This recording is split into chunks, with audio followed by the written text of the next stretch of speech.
Greetings, guys. Rod back again. Post Fiona video. We survived. Minimal damage to the yard.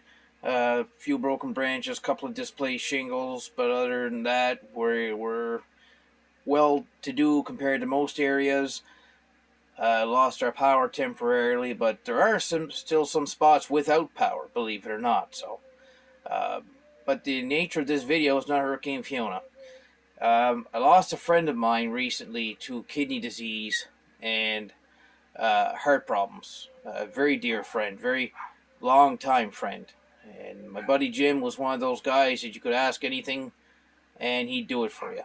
And he wasn't a rich man, but he was, where he lacked financially, he had in his heart. So, he was that kind of guy. So he had dropped his 30-30 to me one day to refinish, and for some period of time I hadn't heard from him, which was uncommon. Then I come to find out that he had passed away. So in that, I did another video which I'll post as well. I restored that 30-30 bolt action and I returned it to his two sons. They were very happy to get it back, and I'm sure they'll make good use of it. It's a perfectly capable little bolt action 30-30 Savage bolt, a Model 340. Great for the Deerwoods. You'll see it in the other video. But the nature of this video is what I got in return from Jim prior to the 30-30, and I just wanted to kind of showcase it a little bit. It's got a little bit of historical significance in it being Remington's very first bolt action rifle they ever made. It's a rimfire rifle, and it is the very first one Remington ever made. Any other rifle that Remington had out before that was a single shot, a falling block, or what have you. But they weren't bolt actions. They were like the breech, like they had a breech block in them. You push it down like the baby falling block and that style of rifle. So that being said, what I have here is a Model 33 Remington 22 bolt action single shot. And I'm going to just spin you around and we'll have a look at it here. So, if you bear with me, here we go. Here's the nature, or here's the subject of this video.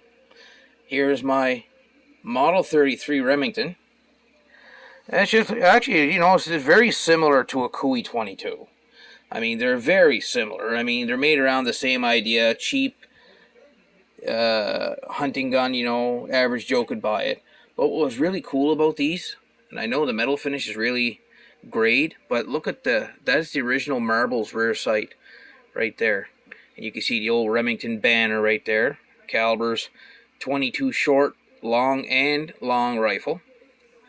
And there is the Remington Arms Company, Ilion, New York, the patents, and the Model 33 designation there. And this thing's got a really long barrel, like for a 22. I mean, I'm thinking this is about 24 inches. I didn't actually measure, but I'm thinking it's about that, maybe 25. It's got a very, long sight plane to it, if you look at it that way. But that is a Marbles buckhorn, full buckhorn, not a semi, it's a full buckhorn. And by buckhorn, I mean you got the two big bolsters on the side to give you that sight picture to look down, and you pick up the blade right here. The bore in this thing is just brand new shiny. This gun was built in 1933. It's one of the very first run.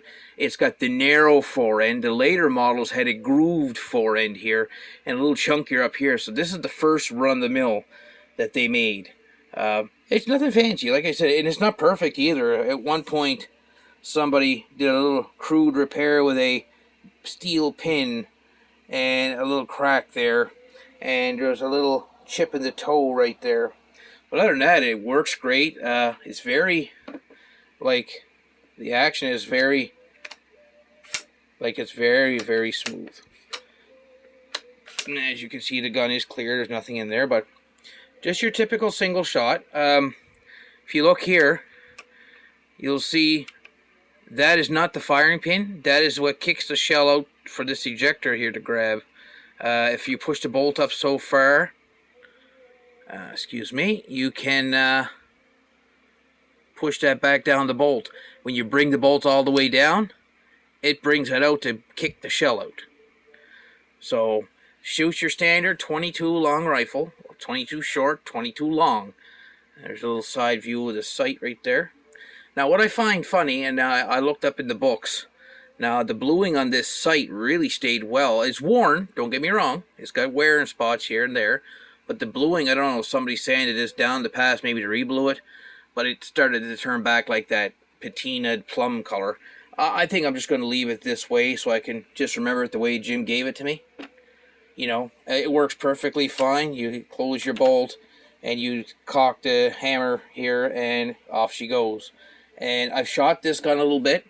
It's very accurate, extremely accurate. Like I'm almost like amazed for a gun of its age, how well it shoots. But there she is. I cleaned up the wood just a little bit. It was a little dry, so I rubbed some tung oil, linseed oil mix into it and let it dry out, and it turned out, you know, fairly well. It's like that natural woody looking finish that they would have had back in the 1930s for sure. And we'll give you another view over here. Like I say, nothing fancy, just your typical poor man's single shot 22 that probably sold for like $15 back in the day. But back then, $15 was quite a bit of money. But so to recap, Model 33 single shot bolt action 22, made by Remington. Remington's very first bolt action rifle that they ever made. And it does have some historical significance in that respect. It's not worth a ton of money. You know, it's probably worth about $150. Good working single shot 22. But you don't see them around very much in Canada. There's a better shot of the marking there, the old style Remington banner. But yes, that is the original sight. People can argue all they want. If you look in the books, you will find the marbles buckhorn sights on these guns. Back then, Remington was contracting marbles to make these sights for the 22s, I believe. And that's what you got right there. So, and there's the marbles sight company or whatever it says there. It's kind of hard to read in the phone, but if I look at it really close, you can make it all out. And there's like, I think, a patent date there and everything. So yeah, it's really nice. It's got the little white arrow down there to line up the bead with. There's your V notch, and there's your buckhorns right here and here. That's why they call it the buckhorn sight. So spin me back around here for a moment. I'm just gonna put the gun down. Bear with me, and you get to look at my ugly face again. So I'll post the other video with the 30-30, and I'm going to post this one with the 22, and I'm going to try and do some more shotgun videos when time permits. So have yourself a great Thanksgiving weekend, everybody, and take care. Ciao for now.